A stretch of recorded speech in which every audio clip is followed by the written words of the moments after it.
લક્ષ્ય ન્યૂઝ, એક નજર, એક લક્ષ્ય.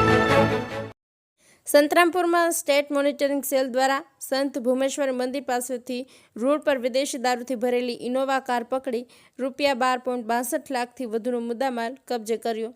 18 જુલાઈ 2025 ગાંધીનગરની સ્ટેટ મોનિટરિંગ સેલને મળેલી ચોક્કસ બાતમીના આધારે 18 જુલાઈના રોજ સાંજે સંતરામપુરથી લુણાવાડા જતા રસ્તા પર ચિબોટા નદી નજીક આવેલા ભુવનેશ્વરી માતાજી મંદિર પાસે ઇંગ્લિશ દારૂ ભરેલી એક ટોયોટા ઇનોવા કારને રોકી તપાસ કરતા કુલ 2170 નંગ દારૂની બોટલો મળી, જેમાં દારૂની પેટીઓ વિના પાસ પરમિટ ખાખી પઠ્ઠાની પેકિંગમાં છુપાવાઈ હતી.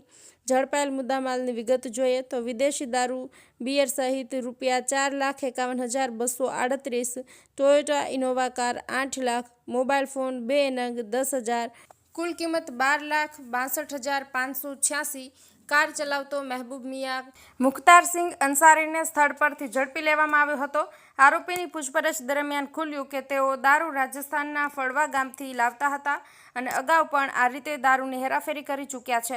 આરોપીઓ ગેરકાયદેસર હેરાફેરી માટે અસલી નંબર પ્લેટને બદલે નકલી નંબર પ્લેટનો ઉપયોગ કરતા હતા. ગુનામાં સંડોવાયેલા અન્ય આરોપીઓ જોઈએ તો વિઠ્ઠલભાઈ શનાભાઈ ગોહેલ, સલમાન ઉર્ફે રાજા ઉર્ફે ટીકુ, પુષ્પેન્દ્રભાઈ કાર માલિક તપાસ હેઠળ છે. વધુ આરોપીઓની શોધખોળ હાથ ધરવામાં આવી છે. આરોપીઓ સામે પ્રોહિબિશન એક્ટ તથા BNSની સંબંધિત કલમો હેઠળ ગુનો નોંધવામાં આવ્યો છે અને તપાસ પોલીસ સબ ઇન્સ્પેક્ટર દ્વારા ચાલુ કરવામાં આવી છે. સ્થાનિક તંત્ર સામે સવાલ ઉઠ્યા. આ પ્રકારની મોટા પાયે હેરાફેરી સ્થાનિક તંત્ર અને કાયદા વ્યવસ્થાની રહેમ નજરમાં કેમ મહીસાગર જિલ્લાના સંતરામપુરમાં શક્ય બની રહી છે?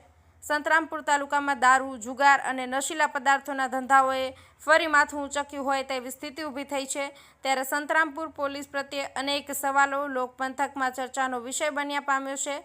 આ બાબતે હવે ગુજરાત રાજ્યના DGP સાહેબ અને ગુજરાતના ગૃહમંત્રી સાહેબ શું પગલાં ભરે તે જોવાનું રહ્યું. અનિકેત જોશી, મહીસાગર.